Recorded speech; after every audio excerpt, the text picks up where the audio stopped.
Well, hello there, and this is Auntie, and I am here to do my rant of 90 Day Fiance the other way, season 4, episode 6. Love is one thing. Y'all, let's get into this. Everybody needs a sweet old auntie. Everybody needs with a whoop whoop and a boop boop auntie boop. that everybody needs. You can make this up. Now you know that these are some crazy motherfuckers. Everybody needs a sweet old auntie. So why even bother? Aunties and lives, sweet old auntie. Aunties and ways. Are you okay? Are you okay? Well, welcome back, everybody, and this is Auntie. If this is your first time being here, please like, comment, and subscribe to the channel. And to all of my new subscribers, thank you all so much for hitting that subscribe button and joining this family.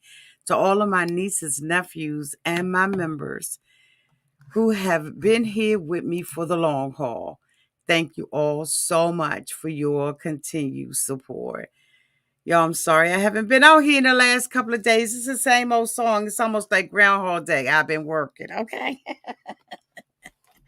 But I'm back today to get this in here. Okay. If I had to rate this episode of 90 Day Fiance the other way, season 4, episode 6, Love is One Thing, I would rate this episode an F. Let me know down in the comment section what you would rate this episode. This was a complete failure, in my opinion. You know, you all put y'all's down there in the chat, but this was a complete F. A F of an episode. Week after week after week, I keep saying that, there's no couple that I'm rooting for. But there is a couple that I will not be covering anymore. And I think it's utterly disgusting. Now, people are people. They are free to love who they love and all that kind of stuff. But some things you just not going to ram down my throat. You're not going to make me become interested in it. You're not going to TMI me to death. And I have made an executive decision that I will not be covering them. I do believe that love is love. But honey, when we start talking about stuff like the stuff they were talking about, it's too much for me. It's too much for me. I don't want you ramming stuff down my throat. Like I don't. And some people may disagree with me. And you are entitled to that. You're entitled to your opinion just like I am. But this love story is not about Isabel. It is about a process, a procedure, and Gabriel. And while I respect his decision to make choices, please respect my decision to not cover it. I mean, it was one thing with him going in and talking about, the procedure that he went through. But it's a whole different thing when we're sitting at a table and the only thing that we're having a discussion about is the size and all that. Like, we're not going to do that. We're just not going to do it. I'm not going to do it. But there are some other people who are reviewing this and trying to get through it. And you may have to go and see them if you want to hear about them. I think that I kind of looked around, and I think that all of us are uncomfortable with this kind of dialogue and this talk. And I just ain't going. I'm sorry, y'all. I'm not going. I'm so not interested in this story. It's too graphic. It's too detailed. Um, like I don't want to hear about it. Thank you so much, Mosi, for the $5 super chat. I never finished watching it. I fell asleep. Well, at least you had the benefit of falling asleep. I didn't, because I have to come out here and do these rant reviews or recaps, whichever one I'm calling it. But thank you so much, Mosi. I totally understand. I just thought it was just ugh. It was so ugh. And I don't know if there's an agenda. That's what I'm trying to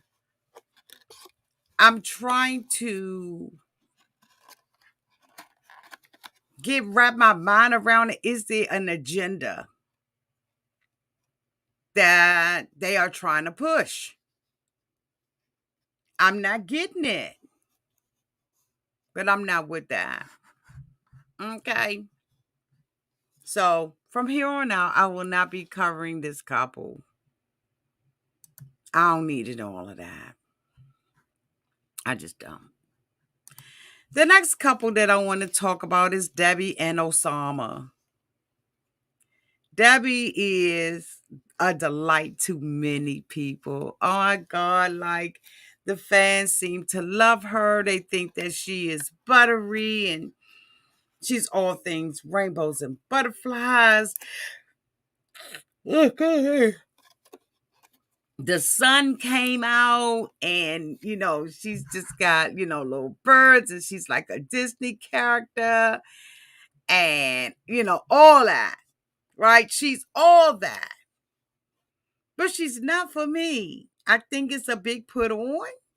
I think she's a sweet lady, but I think it's a big put on. This woman wants to be his mama.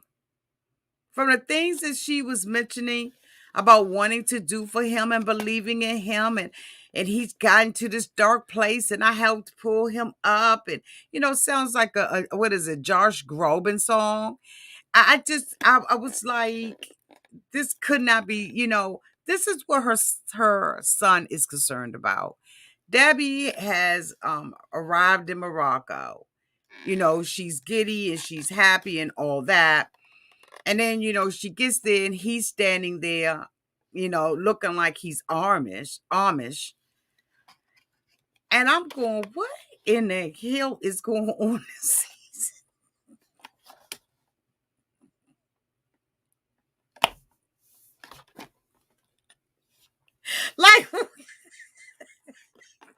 Like, what is going on this season? Like, y'all sitting out here waiting on me, and I'm saying, what's happening this season? Who are these people? Where are we? Bitch, we are not in Kansas anymore. I'm just like, no. She wants to be his mother, and he wants to be mothered.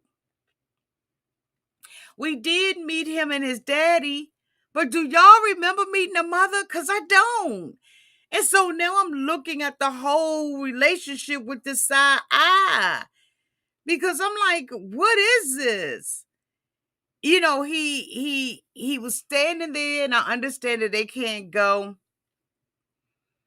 into the airport. And I understand that there are absolutely some culture differences, because even though she was looking dreamy-eyed with him and he was talking dreamy, I saw no connection. Now, I understand they probably could not kiss each other because they're not married, and, you're not supposed to have, PDA in some of these countries. And I totally understand that. But I didn't see the chemistry. She said she felt like, she was in a dreamland, and she looked like she was. She looked like she was. But I don't see any chemistry there other than the fact that this is a second son to her. even with her talking about finances and wanting to leave something to him and give him a stipend or whatever, I don't see any chemistry between the two of them. I just don't. He came with flowers that he looked like he picked out of a yard. And I guess, some women are like really, really giddy when it comes down to flowers and stuff like that. They'll take a flower from the side of a road. Now, if that flower coming from the side of the road is from a 2-year-old, oh, absolutely. I'm going to fall all over myself for, because it's such a nice, sweet gesture. But bitch, once you get to be a certain age, I don't nobody want a side of the road flower.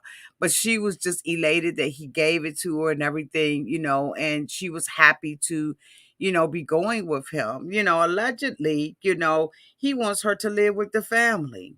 Like, for what? And he's not serious about marrying her. She's uprooted her life, and packed a many of suitcases to be with Oussama. And I think he's just a gag, hon. I think he's a gag and a drag. And because, her son and her daughter are grown and mature. And, good, I don't mean to be yawning. Because they are grown, I think she wants a project. And he's a project, and she's excited about being in another country and feeling free and all of that. But boo, you could just pack up your little passport in an overnight bag and fly somewhere to feel, I can't. I'm not rooting for any of these couples. Like, I don't see it for any of these couples. If it wasn't for if it wasn't for the love I have for y'all, I wouldn't even be covering it this season. That's how horrible I think that this is. The next couple I want to talk about is Danielle and Yohan. Now, of course, we had saw her in the previous episode where her girlfriend, was, asking him a lot of questions. And one of the questions that came up was, had he ever, gotten someone pregnant? So he indicated that he did. And he, spilled a little bit more tea to her concerning, what happened to the baby. Well, she had never heard this before. The two of them got in an argument. Yohan felt like at the time that it was just no need for them to be together. She got up and left and went to the hotel. So we see her now at the hotel and everything, and she's saying that, she should not have had to spend the night in the hotel by herself, that she hasn't, been away from him. But I think that they needed that time. One thing I noticed about Danielle is that she is always the victim. Danielle took to her TikTok and indicated that we, the fans, or a lot of us as the fans, when we make criticisms about her, that we are jealous, that she is the it girl. She's that bitch.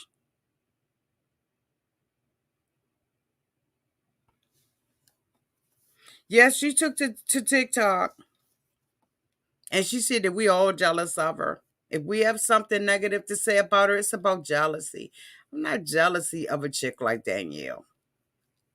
You could never.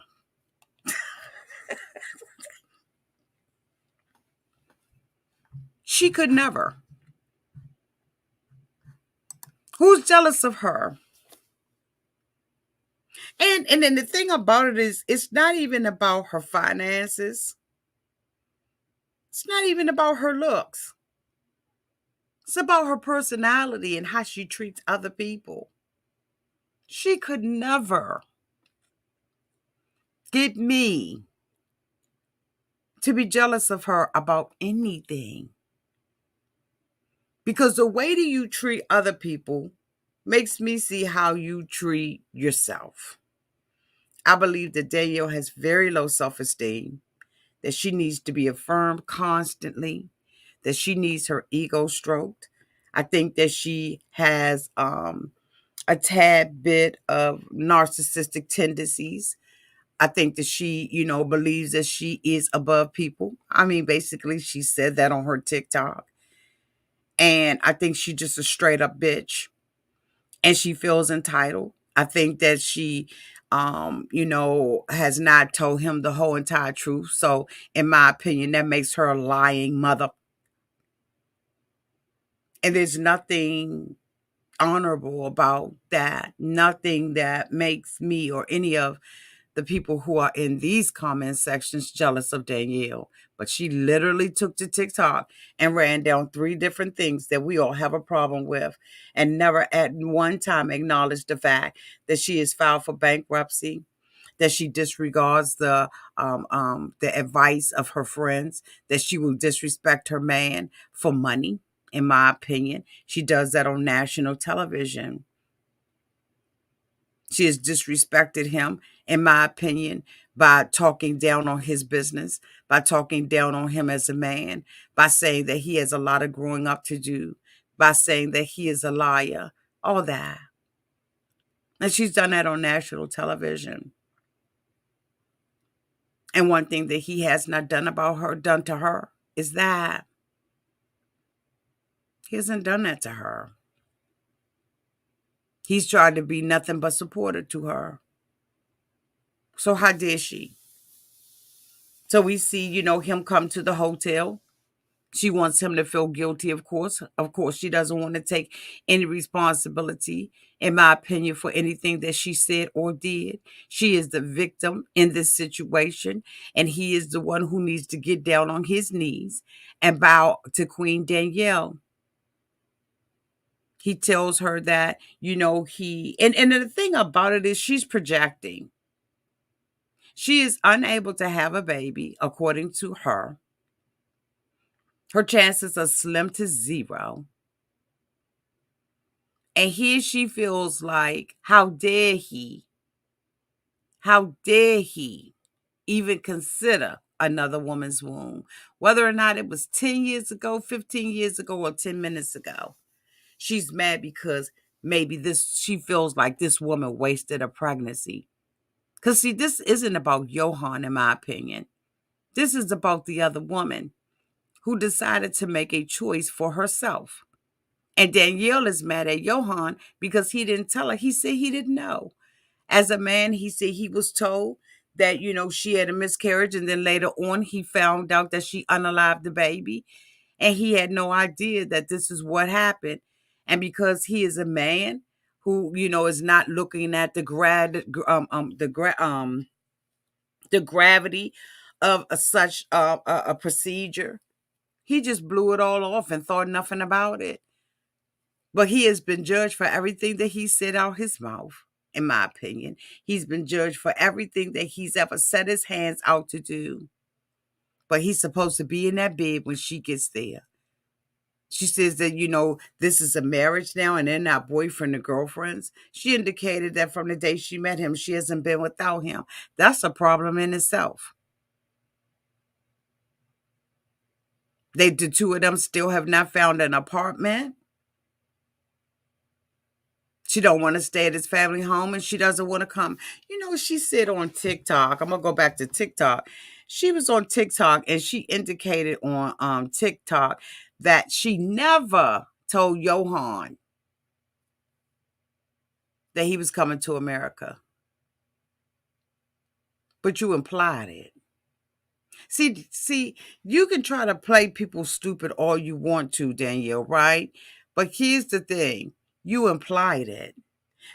Or he wouldn't have ever talked about it. She was on Love in Paradise, and now she's on 90 Day Fiance. She goes out on TikTok and decides that it is her job, yes, it is her duty, to make sure that she puts us on game, that she defines for us what this relationship was about. Honey, we watched Love in Paradise. It didn't get that many reviews or views on it, but we watched it.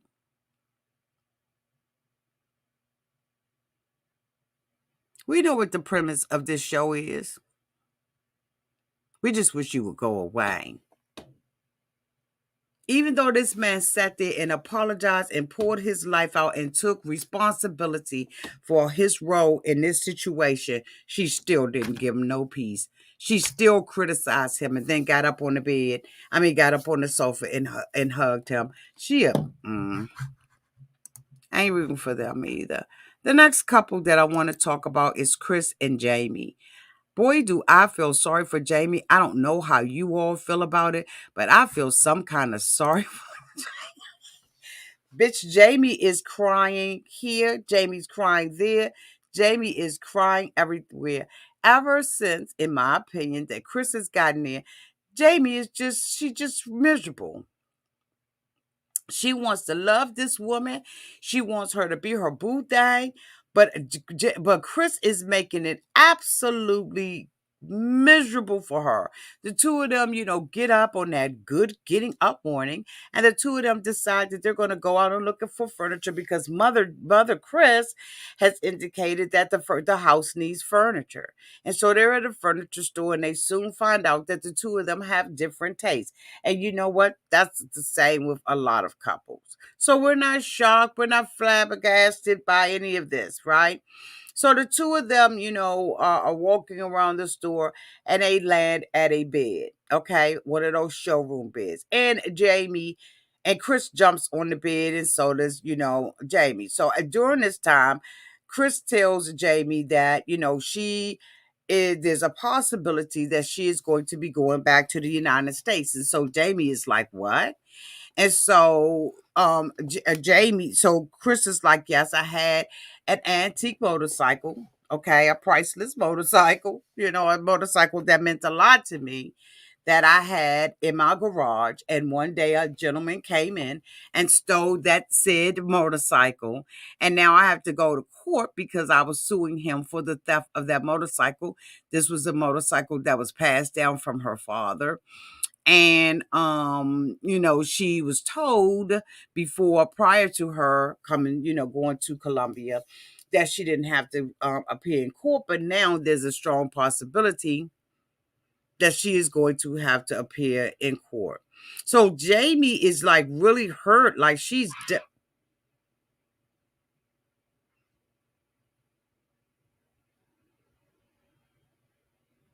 y'all hear that fox? Ooh, that thing scared me. Ugh. I don't know if they in heat or what they are, but Twila almost killed one last night. Let me let my daughter know these foxes is out. Hold on, y'all.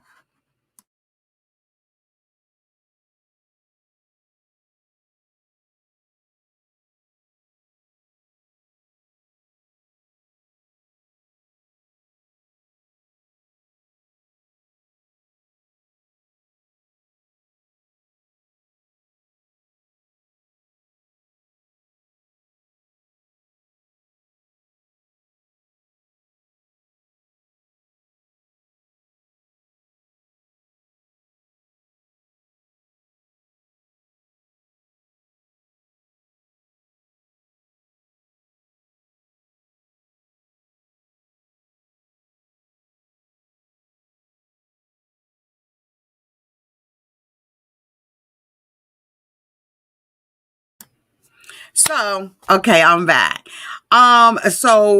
She is upset.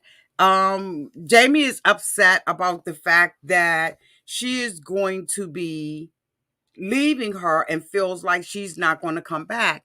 I think that Jeyme um has really, in my opinion, not had an equal and fair relationship with Kris because she has become okay. So is it still no sound? You can hear Kanae? I was on the phone. I see. Hold on one second. Can y'all hear me? Okay. Thank you. So I was on mute, y'all. Okay. Sorry. I had to make sure that was taken care of. So I think that Jeyme has turned into a caregiver for Kris. And it's unfortunate because this is it's so unfair. And there were a lot of things that, in my opinion, that Kris held from Jeyme. Like the narcolepsy, not whatever. That the knives, the sleeping disorder, the pain, the not getting the surgery. Like there's so many things that she has withheld from her. But then again, you know, Jeyme should have asked about a lot of that stuff. When she got ghosted by, Jeyme was telling Kris, when Kris told her that she may have to leave, she was like, I'm really hurt. I'm disappointed because, she really wants this relationship with her. And she was like, I'm just really hurt by it. And she was like, well, you hurt me, by the way that you acted. The way that you acted when you ghosted her for 30 days and 30 nights. So Kris has this American superiority, in my opinion, and doesn't really want it. She doesn't really care. She acts more motherly with Jeyme than she acts as if Jeyme is her equal. And so the skills are unbalanced. So she's telling her that I have to leave on the 20th. Our wedding is scheduled for the 21st, and I'm going to have to leave. And so, but Jeyme's fears that she's going to leave and not come back because she's been ghosted by her before. And so she's like, I'm not going to come all the way over here, and leave you like that. But I don't know. So the two of them, later on the next day or whatever, they end up going shopping. And when they get up in the morning, or the afternoon, Kris is in horrible pain. But Jeyme she doesn't understand the magnitude of the pain that Jeyme is in until they get in the cab and this girl is laying out on her lap in the car. And when they get to the market, Kris can't even get out. She can't even get out of the car. Neither can she lift her head. So, of course, now Jeyme has to spring into, rescue mode and, help relieve her of the pain. So she got the hook up with a doctor. She gets Kris back at her home and she's laying in the room and she's just like in pain. Y'all, I'm talking about I can feel the pain through the television set. And so anyway, she calls a friend comes over, he does an exam the best that he can, and he realizes that some of her disc and stuff like that is jacked the fuck up. And so he gives her a painkiller in her hip and leaves her probably with some additional pills and stuff like that for her to get better. And I'm just like, poor Jeyme. The best thing I think that could happen to Jeyme is that Kris goes back to America and never come the fuck back. Bitch, don't come back. I think the only reason why Jeyme finds herself stuck in this situation and wanting to make something out of this relationship is the mere fact that she has obligated herself to an apartment that she can't afford, bitch. Other than that, I think that Jeyme would be like, oh, okay, go ahead. If they would stay in their mama house or daddy house or one of their cousins' house, or she had, multiple roommates, I can see. But they have gotten this apartment. Jeyme got the apartment based on Kris' taste and Kris' money. But bitch, I'm telling you right now, I have to give me a roommate up and up. Okay, we will have to turn the kitchen into a studio apartment, bitch. Because there's no way in the world that I can be with Kris. It's just, the scales are so unbalanced between the two of them. The next couple that I want to talk about is Nicole and Mahmoud. Or Mahmoud, or whatever the hell his name is. He's a rude mother.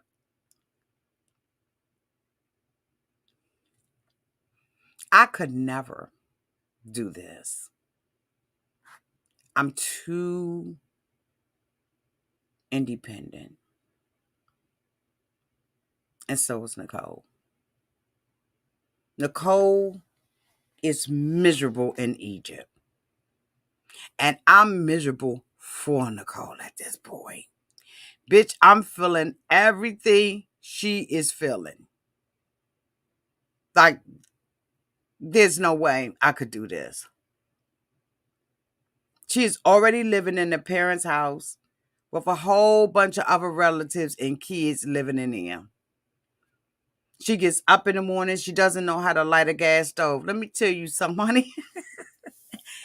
You make sure that gas come up. When that pallet go out, you make sure that gas come on, and you take that lighter, incense, or whatever it is, honey, that got some flame on it, and you stick to there, right? You stick to there, and when you stick to there, it's gonna light up, poof, okay? Because that gas is gonna poof on you, okay? If you got 4 knobs on the stove and 4 burners on the stove, bitch, you start from, okay? You start from the left to the right, okay? This will go to the front one, that goes to the back. This is the front, that goes to the back. It's simple as that. And I just was sitting there thinking to myself, what the fuck has Nicole been cooking on? Now I understand she probably ain't taking a cigarette lighter or incense, a fire starter or nothing like that to do the at home.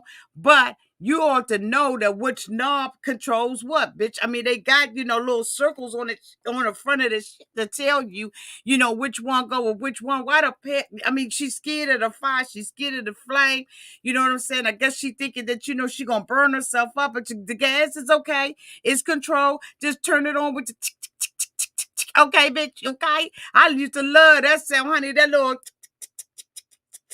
bitch, once that's going, you about to eat something good. Because I'm going to tell you right now, honey, I've been using an electric stove and it does not cook the same as gas. I'm sorry. I'm going to have to get the house converted because, honey, I want that tick, tick, tick, tick, tick, tick, tick. Y'all know what that tick, tick, tick, tick, tick, tick, tick, tick. And when the tick, tick, tick, tick, tick, tick, tick, tick, don't, go all the way. You turn it off. You turn it back on.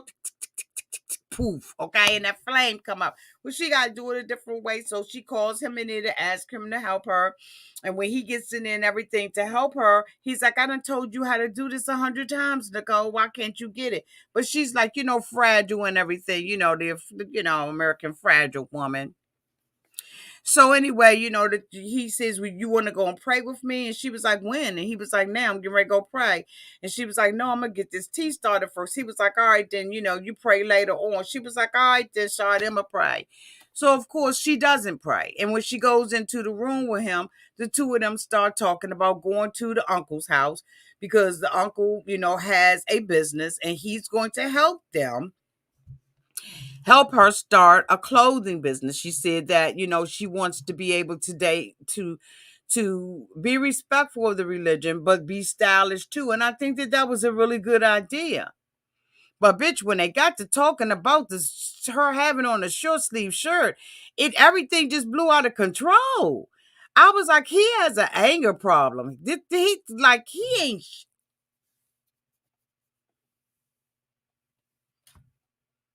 He's a piece of garbage. Because if I'm sitting here talking to you on the phone, I know what day I had a short sleeve shirt on, bitch, and which day I had a long one. And if she said that she been communicating with him with a short sleeve shirt on, then she know what the fuck she talking about. But he talking about, no, you didn't. You ain't never. She said, well, I wanted to show something here. You told me they had to be up to here. He said, yeah, and I ain't compromising on that. Bitch, I want you to dress in a certain way. And why you ain't wearing your scarf around your head? She said, I ain't never gonna wear. Bitch, when he looked at her, he said, okay, I'm gonna give you a pass on that for right now. She said, what you mean a pass? I'm never gonna wear this. He said, so why you make me all them promises? Why you tell me you was gonna do it? She said, because I ain't know. Nicole, you knew. You knew. Nicole gonna mess around and find herself getting up off the floor. And I don't condone to that. But Nicole about to find herself getting up off the floor because when he left up out of there, he was in a rage. And honey, he was like, before I go to fuck off and stuff, because he had already started cussing. Now, mind you, he had just had his carpet on the floor and was praying, honey. And next thing you know, he done went from praying to, to cussing her out. Bitch, I'm telling you right now, she gonna mess around, find herself, she gonna fuck around and find out. That's exactly what's getting ready to happen to her. She about to fuck around and find out. Because he is not playing with her. And she is determined that she is not going to dress the way that he wants her to dress. She doesn't like living there. She's living in the, in a house with a whole lot of other people. And he's like, you are here and I want you to be the woman that I want you to be. And I'm not changing and it's my way or highway. And she says that to him as a dig, but bitch, that's how it is. Well, we sat around and we watched child, what is the damn child name? Hold on, y'all. What the damn child name? Jen and Reese? Rishi took her over there, honey, and had them women sitting up in there teaching her all about being a wife and getting up at 4 o'clock in the morning and making sure everybody get their tea and crumpets, bitch, before she could even do anything. And she got to scrub the floor. She got to do this, do that. And when asked, do the men help out? Does he ever get up and get you tea? She said, bitch, hell no. That's a cuss word up in here. Nicole ain't getting it. And she was like, he takes his power with him when he leaves up out of here like that. He takes his power with him, and I'm stuck up in this guy is up in his stock. And and I agree, it's very mentally exhausting and abusive, in my opinion. He want her to comply, bitch, comply. He wants her to comply. He wants her to be that woman, and she's not going to do it. He told her, I don't think we're going to work out. She said, okay then, but what you ain't going to do is, blow smoke up in my... Man, he got up out of there so quick, you could look at his face, his whole body language, that he just wanted to just yoke her up in her neck. He ain't worth. They must have had some serious passion when they met one another, because Nicole wasn't ready for this relationship. So when he decides that, he's going to get himself together, and he comes back in the house, she still wants to continue on with the conversation, and he don't want it. He wants her to do what he wants her to do. He said that he has bent over backwards for her. He has sacrificed as much as the fuck he's going to. And that's it, and that's all. She's stuck. She was packing up her stuff, and it's time for her to go. Matter of fact, she shouldn't have came. She should have just did a vacation. Same thing with Jen and Rishi.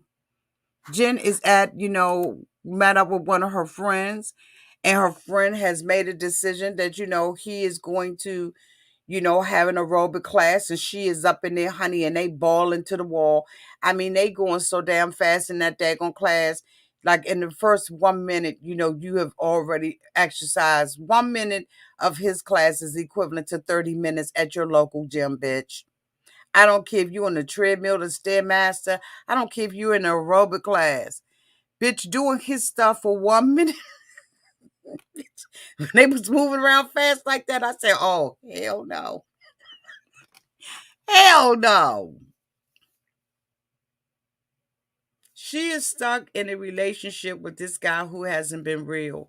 She sat down after the class and she had a conversation with her friend. This is one of her, friends. And he told her, if he wants to do this, he'll do it. His mother will comply and do what he wants you to do. But he feel like she getting set up. He don't feel like this is a good relationship for Jen. And you know what the thing about it is? You can look in Jen's eyes and listen to the things that Jen is saying and what Jen is not saying. And she knows this ain't right. She went over to the family's house. And they was kind of side-eyeing her. So he comes over to the apartment and picks her up. And now she wants to have a conversation about what happened. Here it is. She has been engaged to this man for 2 years? And his family doesn't know about her. He tells her, she said, well, how long we got to play this charade? How long is it going to take? He said, until my family says, where is she? She's like, what the fuck does that mean? I got to go over there that much for them to miss me and say, where's that lady? He was like, She said, so, but why wouldn't you tell me that your family was already looking for a wife or taking in bids or whatever, however it goes? And he was like, because I felt like I was going to lose you. Well, you done lost me, because what you don't have to do is tell me a damn lie. But I don't know what makes these women think that these men are going to change because of them. You got to walk into that with your eyes wide open and realize that you will always be subservient to him, not by choice, but by custom. He told her that he wanted to take her over to his friend's house. When she came up in there, it was 3 women waiting on her. And I know they was sizing her ass up. And these women, it is their job to teach her how to be a good Indian wife. She got ginger and she's smashing the ginger up. Why you can't buy the ginger like that? You can't buy minced ginger. You can't buy ginger that's already in the jar, bitch. You cannot, you can't buy that. Like we can. So you can't buy that. Now, there are times when, a recipe called for something and, my daughter and I, we'll, take the skin off of it, if it calls for that. We'll do the most.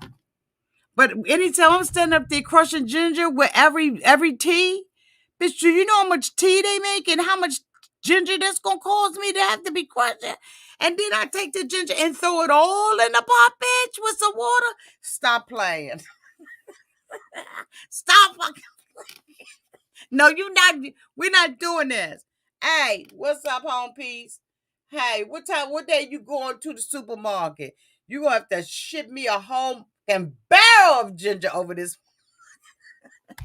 Bitch, I'm trying to tell you, I need ginger coming and going. Send that UPS or the fastest thing smoking over here, because what we not gonna be doing is crushing ginger, bitch. We're not doing that. They teaching her how to mop the floor. They say they get up at 4:00 in the morning. You don't eat until he eats. Suppose he's sick. Or suppose he, intermittent fasting. Bitch, I got sin weight. She not ready for this. Thank you so much, Miss Tuck, for becoming a member. Welcome to the family. Welcome. You all please make her feel welcome to the membership. Welcome, boo.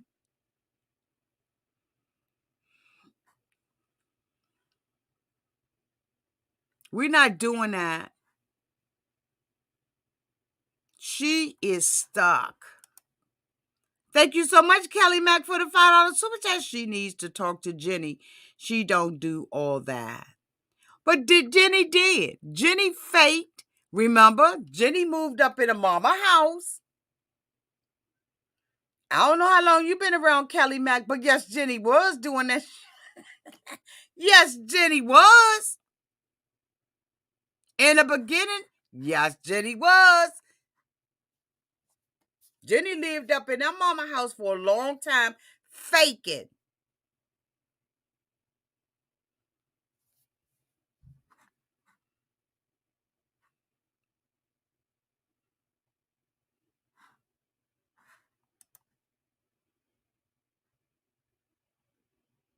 Yeah, she did tell her she wasn't clean, but when Jenny first came, where we did not see off the screen, when we met Jenny, she was already in a relationship when we first met Jenny and Submit, it was they were introduced to us as being, a catfish couple.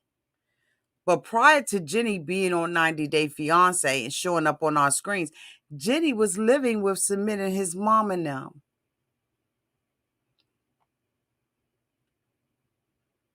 I don't know how many of y'all go back to the begin, but if you was here from the begin, you would know that Jenny was doing exactly what Jen is doing. Oh, yes, she was. What the mama didn't know was she was fucking her son. The mama didn't know that she was fucking cement.